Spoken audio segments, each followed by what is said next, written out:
Pour clore chapitre bi damay jox Maïmouna Ndour Faye mu poser dernière question bi. Merci beaucoup Monsieur le Président da nga ñëw toog rek nga def assise de la justice pour mettre en exergue les faiblesses structurelles et fonctionnelles de la justice li tax nag ngeen yàqamti woon loolu ñu bari jàpp nañ ne da ngeen expérimenter durement les travers de la justice sénégalaise ma bëggoon a xam ma bëgg laa interpeller ci li nga xam ne moom mooy arrestation yu bari yi ñu nemmeeku pour des délits politiques ou des délits d'opinion yow dañ la jàppoon nga def kaso fukki weer ak benn ci post Facebook beneen bi muy les refus de marche ou d'organisation de plateforme de revendication refus systématique depuis 1 an beneen bi muy médiation pénale et financière ndax am nañu jàpp ne reddition des comptes bi mën nañ ko ci dugal ndax kat milliardaire ci prison amalul askan bi njëriñ waaye bu nangoo fay ndax mën nañu envisager ay médiation pénale beneen bi ndax da ngay changer la nature du régime politique wala da ngay continuer ci présidentialisme fort loolu la Sénégalais yi tàmm d'ailleurs sax ñoom ñëpp dañuy teg baaraam ci ni nga effacé woo ndax da nga envisager def un présidentialisme atténué ba pare jox doole ki nga xam ne moom mooy le premier ministre Ousmane Sonko comme ni ngeen di doxalee actuellement. D'abord sur les pouvoirs du premier ministre man avant ñu may fal la considère qu'il y a trop de pouvoir entre les mains du président tey bi ma nekkee président xëy na mënoon naa nekk dans un accaparement de pouvoir en disant que il faut que j'ai plus de pouvoir que j'ai plus de pouvoir je ne suis pas et je veux pas être ce type de président man bëgguma ko dama jàpp ne kenn nit doyul ci defar réew et que dans un gouvernement dans un régime c'est une solidarité une collégialité et une responsabilité commune et partagée certes peut-être différenciée parce que niveau yi bokkul bi ma génnee kaso laa ne je crois à une répartition plus équilibrée des pouvoirs au sein de l'exécutif et entre les autres pouvoirs génnuma ci maintenant mënuma à un moment où on a un draft sorti d'un comité qui fait environ 10 personnes ma ne lii mooy am des choses sont sorties des assises c'est ce qu'on cherche à matérialiser changement régime dégguma ko ci conclusion assises yi ci liñ ma restituer ak li ma lire ci synthèse bi kon nekkuma dene damay changer régime changer wu ma régime je ne suis pas dans ça je suis dans la concrétisation des consensus des assises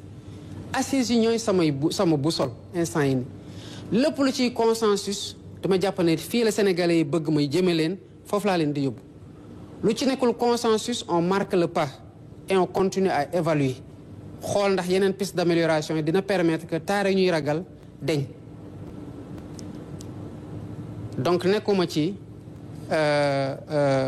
logique au changement de régime parce que assises yi génnewuñ ko sur le renforcement des pouvoirs du Premier ministre, je suis tout à fait d'accord. Ce n'est pas lié au profil du Premier ministre. Pour ce que j'ai vécu en 1 an de pouvoir, je considère qu'un Premier ministre qui a des pouvoirs a des avantages énormes pour un président de la République. Parce que lu kenn mën ñaar ko dàq bu dee ñu ngi def la même chose lu kenn mën ñaar ko dàq. Je préfère avoir un pôle de décision sur certaines décisions que ñu mën ko jël à ce niveau-là, sachant que nous sommes alignés sur la vision. Sur toutes les questions, on est alignés.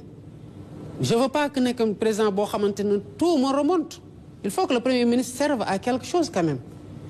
L'actuel Premier ministre ne me pose pas de problème sous ce rapport. Au contraire, lu mu yore ci pouvoir dama ko xeeb. Est-ce que Sénégalais yi mën nañu ko xamee noonu? Et que je compte le renforcer parce que je veux être davantage aidé dans mes tâches pour plus d'efficacité et d'efficience. Lii méttiwul ñu muy déranger mooy ñu mu déranger parce que da doon menacer seen régime ba jëlee leen fi alhamdulilah parce que yàq ji bëri woon na ñu ngi koy jeexal ñoo continuer nag mënuñu ko muñ parce que lan moo tax dafa këpp seen yelwaan Donc je ne m'attends pas à ce qu'il l'aime, ni qu'il m'aime d'ailleurs, parce que je ne m'efface pas. Je ne m'efface pas, c'est que je n'embrasse pas trop. Parce que qui trop embrasse mal étreint. Je veux plus d'efficacité. Moi, je suis ministre, inauguration président qui j'ai dit non. Il faut que les ministres retrouvent cette stature de ministre. Dem def une inauguration pour que mu am valeur. Sénégal, c'est comme ça que ça se passe. On a eu un président qui mettait sa main dans tout et les gens l'interpellaient directement. C'est à partir de 2000, on interpelle directement le président de la République, alors que la solution, si tu interpelles le président, le président d'aller au niveau opérationnel pour que ce soit réglé. Je veux des DG forts, je veux des ministres forts, je veux un premier ministre super fort. C'est ce que je veux. Sur la réforme LOL, sur les arrestations, mais yo, bu dee tey de mooy arrestation yu bëri xanaa ne koo fi woon en 2000 2024 2021 2022 2023 ba 2024 ne koo fi woon de man maa ngi woon kaso de. Je savais que ce qu'il y avait là-bas par chambre ñu nekkoon Rebeuss toog 15 jours mënuñoo tëdd di taxaw ñu bëri amee fa sciatique ak leneen j'étais là. Les arrestations yi fi am lan loo tax ñu arrêté leen ñu bëri ils ont été convoqués te malheureusement xam nga lan mooy problème bi day xew c'est arrivé ici fii c'est la salle du conseil des ministres à l'heure de posement PM fee la ñuy toog pour xool yenn dossier ma ne ko mais dama gis na déw dañ ko arrêté mu ne ah bon lan la def ma ne ko daf mel ne yow la doon kii de mu ne moom je suis même pas au courant ma ne ko malheureusement nit ñi dañuy wax ne yow la du moom du man c'est la justice qui fait son travail. Maintenant la politique pénale c'est notre responsabilité parce que nag ñun ñoo am responsabilité doxal secteur yëpp y compris le secteur de la justice moo tax mënuñu ci am un désengagement total comme les gens le souhaitent. Ce ne serait pas responsable mënuñu jël un ministre fal ko mu yore formation professionnelle ñu bàyyi ko muy doxal lu ko neex mënuñu jël un ministre fal ko mu yore des finances mais le ministre bu ñuy gën di surveiller aujourd'hui c'est le ministre des finances parce qu'on veut qu'il y ait des réformes yoo xamante ne day changer le visage de la tenue des finances publiques en termes de transparence et d'orthodoxie noonu la ñuy xoolee tamit le secteur de la justice parce que dañ ci am responsabilité amaa nag nit wax na dara wala def na dara justice def enquête am à travers les canaux appropriés interpeller ñëw atte mais ñaata nit lañ fi bàyyi ñi ñu interpeller xoolal le ratio entre le nombre de personnes ñu arrêté ñu interpeller ak ñaata lañ ci bàyyi ñaata lañ ci tëj xoolal bu baax defal le ratio. Maintenant en soi que ñu woo nit parce que la justice désire l'entendre ou même le traduire mais le juge dit deful dara ñu bàyyi ko mais ñaata yoon la fi xew. ñi ngay gis ñëpp dinaan dañu leen di interpeller ñenn ñi ñu bàyyi leen ñi ñu tëj leen 15 jours mais ñooñu à l'époque yàggul dara mandat de dépôt obligatoire la lañu la doon def automatiquement da nga ne man dañ maa kii woon dañ maa tëjoon ci opinion d'abord man waxuma woon dara jaroon ñu yóbbu fa c'était dans la même logique faagaagal ñu mais li ma bindoon ci Facebook amul woon enquête il n'avait qu'à me mener en flagrant délit un juge aurait décidé si j'ai fauté ou pas tëj mu lu mu war a tëj mais gaw ma ne naroon nañu ma tëj 11 mois pourtant tëdd naa ko donc les réformes sont en train de se passer maintenant nit ñi ñoo war a jël responsabilité ñi ñu ci arrêté ñenn ñi ñu bëri ci ay saaga lañ leen arrêté am nañ ci ñu ci arrêté yàggul ils sont même pas dans la politique mais ku toog TikTok wala Facebook wala beneen réseau jàpp benn doomu aadama bu am waajur am ay rakk am ay mag am njaboot mais nekk gor ci biir réew mi nga di ko daggal saaga comme da nga am permis à insulter une personne parce que da nga ko jël en chasse ñu ne yoon du def liggéeyam parce que ñun sonoon nañu avant ñuy ñëw mais la justice ne va pas démissionner elle va faire son travail sur tout le monde nag tout le monde ñi fi nekk comme ñi fi nekkul ñi ànd ak ñun comme ñi àndut ak ñun te loolu mooy suñu promesse aux Sénégalais on va la tenir maintenant li may wax mooy politiciens yi dañuy def lu ne weng ñëpp a teg ci seen bët boo leen woowee ñu naan non règlement de compte politique. Médiation pénale mais soxna Maïmouna attention kaso warul nekk rek pour ñu ndóol ñi de lan mooy milliardaire bu nekk kaso yoon xamul milliardaire ak ku ndóol ak ku yelwaan yoon lu mu xam mooy aar boppam wàcc nga ma lii laa lay teg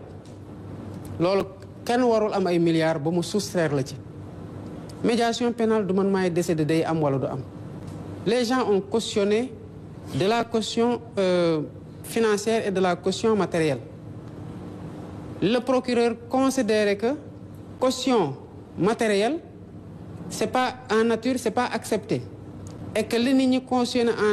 en numéraire c'est faible mais bés bu ñu cautionné loo xamante ne procureur jàpp na ne que lii doy na le procureur va les laisser partir loolu du sama appréciation quand le procureur fait sa réquisition je ne la vois pas man au contraire man bu ñu waxee ne diw sangam mi ngi def média kii comment ça s'appelle cautionnement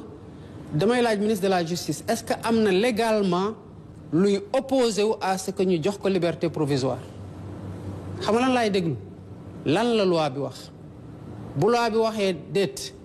kooku kenn mënu ko téye kaso parce que loi téyewu ko kaso mais bu loi waxee ne am na lu ci opposé wu mais on est obligé de faire appliquer la loi est-ce que le système aujourd'hui tel qu'il est kii am na médiation pénale mën na am mais dafa am fu muy egg weesu na day am fu muy egg weesu na ça c'est les procédures judiciaires day am temps boo xamante ne boo ko xasee romb mënatoo médiation kon kuy médiation bu médiation jotee mais bu médiation weesoo boo demee tamit médiation amatul jeex na c'est tout. Très bien. Merci beaucoup, Monsieur le Président. De marche, non, il y a pas d'interdiction de marche. Soxna Maïmouna kan lañ fi tere mu marche. On passe maintenant à la dernière thématique. Attendez sur cette question oui, parce que il y a pas de demande de marche yoo xamante ne dañu leen refuser systématiquement. D'abord depuis lors il y a pas matière à marcher. yu tax nit ñi di déposer ay demande de marche yu dul jeex ñu koy tere loolu amu fi di les gens ont voulu dire que loi bi duñ ko voter mais Assemblée nationale foog mu def liggéeyam les gens s'ils veulent marcher le macadam est là mën nañ marcher. Très bien. On termine avec le dernier volet géopolitique avec démocratie. Sidi Diop du Soleil, vous ouvrez le bal, mais s'il vous plaît, chers collègues, on a 10 minutes pour terminer. Allons droit au but. Mariama, je pense que j'ai toujours posé une